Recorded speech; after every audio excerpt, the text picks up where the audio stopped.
నేను కూడా నా తెలుగు జాతి కోసం ఆలోచిస్తున్నాను. ఆయన దేశాన్ని నెంబర్ 1 చేసి నేను తెలుగు రాష్ట్రాన్ని అగ్రభాగాలు నిలబెట్టే బాధ్యత తీసుకుంటాం. అదే సమయంలో ప్రపంచంలోనే భారతీయులు నెంబర్ 1గా ఉంటారు. అదే సమయంలో భారతీయుల్లోనే తెలుగు జాతి నెంబర్ 1గా చేసే బాధ్యత తీసుకుంటాం. అలాంటి స్ఫూర్తితో మనం ముందుకు పోవాల్సిన అవసరం ఉంది.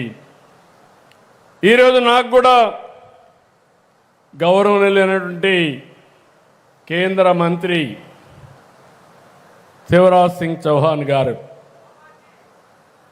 ఒక ముఖ్యమంత్రిగా ఆయన పనిచేసినప్పుడు నేను వాచ్ చేశాను. ప్రజల కోసం బ్రతికాడు, ప్రజల కోసం ఆలోచిస్తున్నాడు. భవిష్యత్తులో కూడా నాకు ఏమాత్రం అనుమానం లేదు, అగ్రికల్చర్ డిపార్ట్మెంట్లో ఆయన ఎక్కడున్నా ఆ వ్యవస్థకు వన్నీ తీసుకొస్తున్నారు. చీఫ్ మినిస్టర్గా నేను చూస్తే ఏ ఎన్నికల్లో కూడా ఓడిపోలేదు. అదే మరిగా ఈరోజు ఆయన చూశాను, దగ్గర నుంచి నేను చూశాను. ఎప్పుడు ప్రజల మనిషిగా ప్రజల హృదయాల్లో ఉండాలని నిరంతరం పనిచేసే వ్యక్తి శివరాజ్ సింగ్ చౌహాన్ అని చెప్పి నేను మీకు తెలియజేస్తున్నా. కొంతమంది ఒక పర్పస్ కోసం బ్రతుకుతారు. ఒక పర్పస్ కోసం బ్రతికే వ్యక్తుల్లో అటు మోడీ గారు ఉంటే ఇటు శివరాజ్ చౌహాన్ గారు కూడా ఉంటారని చెప్పి నేను మీ అందరికీ విజ్ఞప్తి చేస్తున్నా. ఇలాంటి అరుదైన నాయకులతో పనిచేయడం నాకు చాలా ఆనందంగా ఉంది. ఇలాంటి చూసినప్పుడు మళ్ళీ ఒకేసారి విజ్ఞప్తి చేస్తున్నా, ఇక్కడుండే రైతాంగాన్ని అన్ని విధాలు ఆదుకుంటాం. ముమ్మరంగా పనులు అవుతున్నాయి. మొన్నటి వరకు స్లోగా ఉన్న పనులు స్పీడ్ కూడా పెంచాం, ఇంకా కూడా గేర్ పెంచుతాం. ఒకప్పుడు హైటెక్ సిటీ ఆ బిల్డింగ్ ప్రారంభోత్సవం చేసిన వ్యక్తి వాజ్పేయి గారు. ఇప్పుడు అమరావతి, అప్పుడు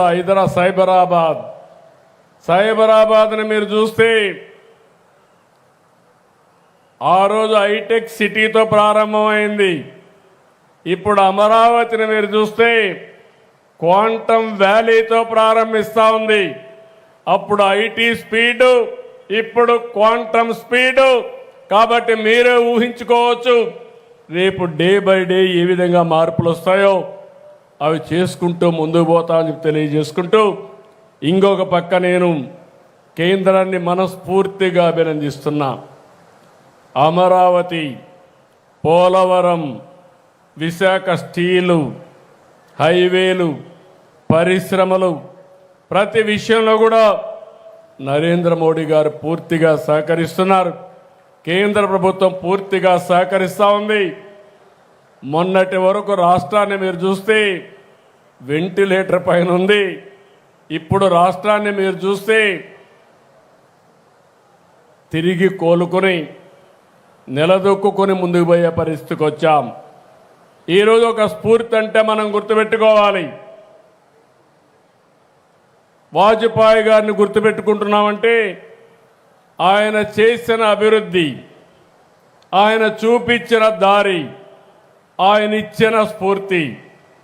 అలాంటి పీపీపీ ద్వారా సంపద సృష్టిస్తే ఇప్పుడు నాయకులు కొంతమంది మాట్లాడుతున్నారు, ఏమీ తెలియని నాయకులు మాట్లాడుతున్నారు. మెడికల్ కాలేజీలు కానీ హాస్పిటల్స్ వస్తే గవర్నమెంట్ ఆఫ్ ఇండియా చాలా స్పష్టంగా ఉన్నారు. ప్రపంచమంతా కూడా చాలా స్పష్టంగా ముందుకు పోయారు.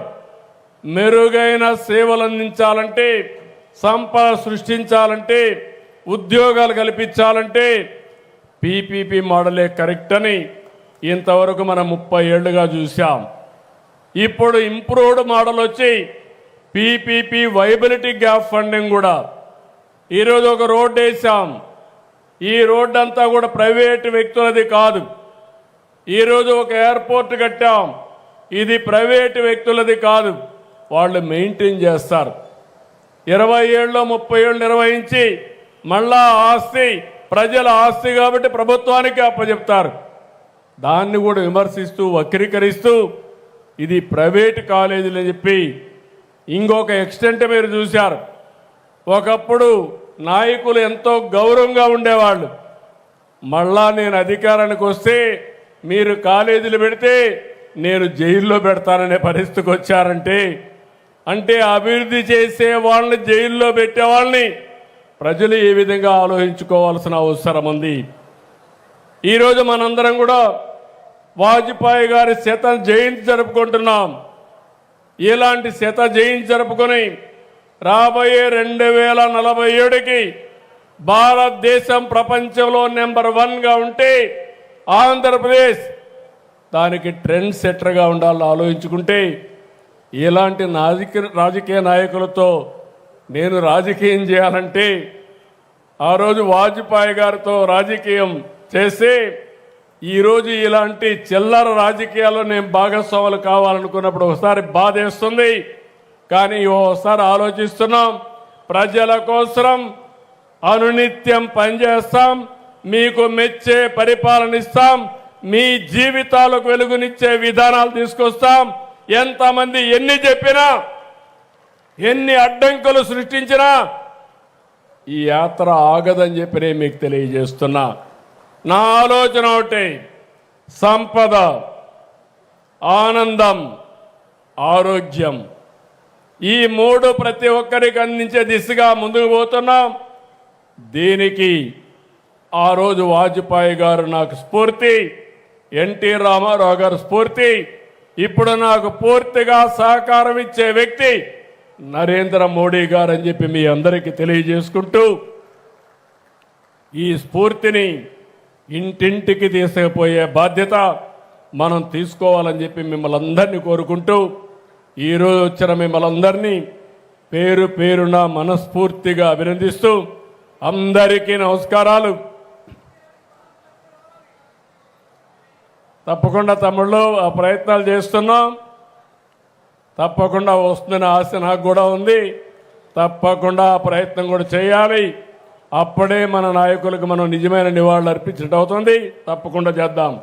జై భారత్, జై భారత్, జై భారత్, జై తెలుగు తల్లి, జై తెలుగు తల్లి, జై తెలుగు తల్లి, జై హింద్.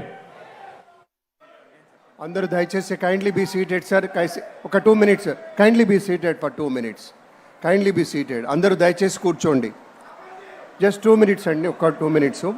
ఈ ప్రత్యేక సందర్భంలో అటల్ బిహారీ వాజ్పేయి గారి మీద ఒక ప్రత్యేకమైన postal stamp and cover release ఉంది. దాన్ని గౌరవనీయ పెద్దలు మన ముఖ్యమంత్రి గారు శివరాజ్ సింగ్ చౌహాన్ గారు, అలాగే సంబంధిత మంత్రివర్యులు కూడా వేదిక మీదనే ఉన్నారు కాబట్టి శ్రీ డాక్టర్ చంద్రశేఖర్ గారు ముగ్గురు కలిసి ఆ ప్రత్యేకమైన స్టాంపుని కవర్ని ఆవిష్కరిస్తారు.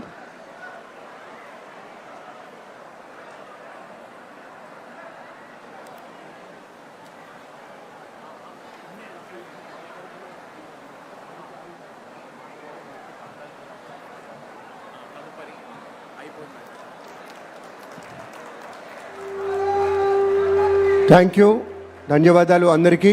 ఇప్పుడు శ్రీ మాధవ్ గారు ప్రధాన అతిథులకి వాజ్పేయి గారి జ్ఞాపికలను అందజేస్తారు.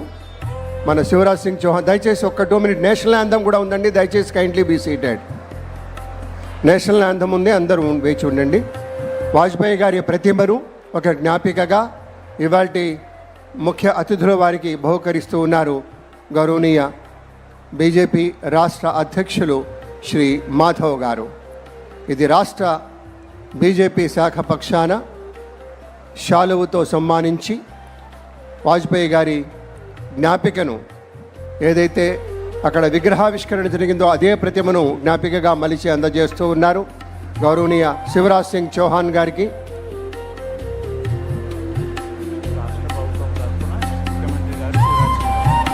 ధన్యవాదాలు. ఇప్పుడు రాష్ట్ర ప్రభుత్వం పక్షాన on behalf of government of Andhra Pradesh గౌరవనీయ ముఖ్యమంత్రి వర్యులు శివరాజ్ సింగ్ చౌహాన్ గారికి